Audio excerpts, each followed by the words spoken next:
Është shpikur pajisja që stimulon ëndrat e tua. Një pajisje e aftë që të zgjoj vetdijen tënde kur fle gjumë, pak a shumë si algoritmi për të mësuar automatikisht gjuhët huaja teksa fle gjumë, sepse ky sistem stimulon trurin me ultratinguj. Kjo pajisje quhet Hello dhe është krijuar nga Profetic, një kompani teksane në SBA. Merreni me mend, teksa jeni në gjumë me këtë pajisje jeni të vetdijshëm, pra të ndërgjegjshëm për atë që po përjetoni në ëndrat tuaja. Dhe këto ëndra mund t'i modifikoni si të doni, sepse duke qenë të vetdijshëm jeni ju protagonist.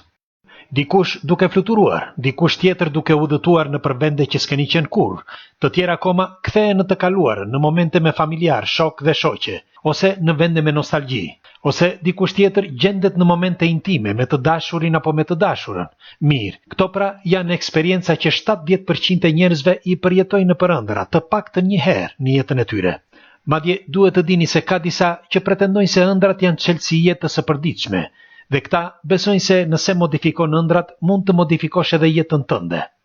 E mbani mend filmin Inception me Leonardo DiCaprio, tregohet se pas tij fshihen studime shkencore të vërteta, dhe me sa duket filmi mori shkas pikërisht nga këto studime.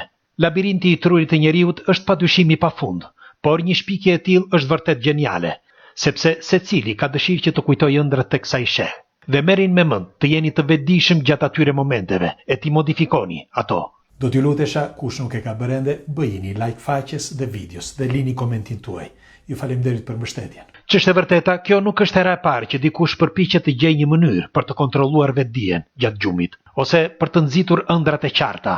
Ka vite që shumë ekspertë të ëndrave tregojnë teknika të sofistikuara se si ti kontrollosh ëndrat, por kjo pajisje është shpikja e shekullit, sepse stimulon direkt vetdijen dhe je i ndërgjegjshëm. Imagjinojeni si një program që shkon të flej, duke e ditur që gjatë ëndrave do prodhoj kode, por të dekodifikuara.